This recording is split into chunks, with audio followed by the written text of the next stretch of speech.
What up, African World? It's Home Team here, and welcome back to another video of African history, culture, and worldview. And welcome back to my series, A Closer Look. And today, we'll be taking a closer look at the Mbundu people.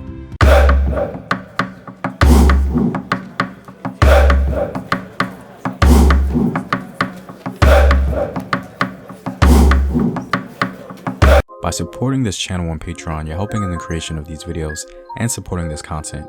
If you'd like access to full courses and sources, or you simply want to show your support, you may do so by clicking the Patreon link in the description box below. The Mbundu are people who live primarily in the north-central part of Angola and are believed to number around 2 million people. They speak a language called Mbundu, and in the 15th century, they developed several kingdoms, the kingdom of Ndongo being the most popular. The Ndongo ruler was called Angola, and it's from this title that the modern-day country of Angola gets its name. According to oral history, the people who call themselves the Mbundu came from 3 different Bantu-speaking populations who in the 1400s migrated to the northern coast of what is now Angola.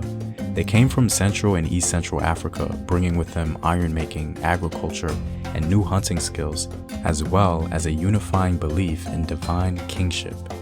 From very early in their history, the Mbundu have lived in several independent villages. Each village managed its own land and water and shared these resources.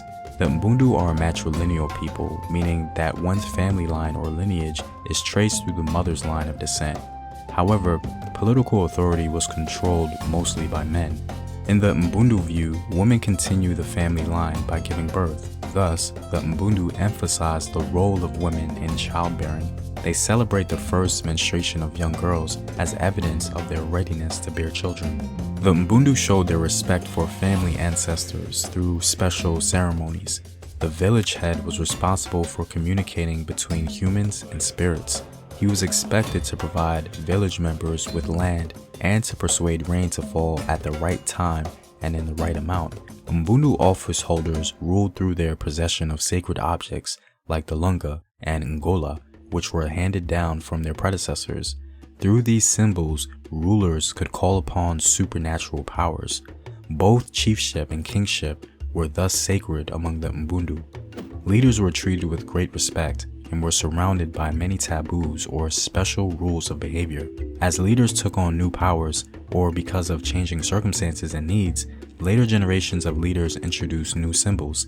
Particular symbols therefore came to be associated with different historical periods. The Mbundu's proximity to the coast and their control over trade routes brought them into early and extensive contact with the Portuguese. They initially called the Portuguese Ndele, or masters of the white birds, for the white sails that powered their ships. In 1520, a royal Portuguese decree called for the conversion of the Mbundu to Christianity, and Catholic missionaries established a mission near present-day Luanda.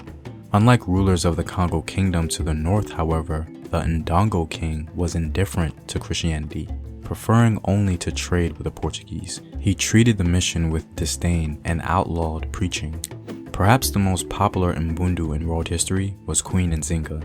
Queen Nzinga was a 17th century queen of the Mbundu people and the ruler of the Ndongo and Matamba kingdoms. Through her diplomatic and militaristic ingenuity, the Mbundu people were able to maintain their sovereignty. Nzinga was famous for her bravery and for the inclusion of women in both her armies and her royal entourage. She was also known for always taking personal command and being at the forefront of every battle, even those that took place late in her life. The Mbundu were among the frontrunners of early supporters of nationalism in Africa in the 1950s and 60s. They provided the core membership for the nationalist Popular Movement for the Liberation of Angola, or the MPLA. When Angola won independence in 1975, the Mbundu dominated MPLA gained control of the government and the military. Since then, most senior political, military, and business positions have been held by the Mbundu, including many of Angola's presidents. Well, I'm all out, guys. If you like these videos and want to help in its continued production, consider supporting the home team on patreon.com. The link is in the description box below. Know thyself, remember your ancestors. Peace.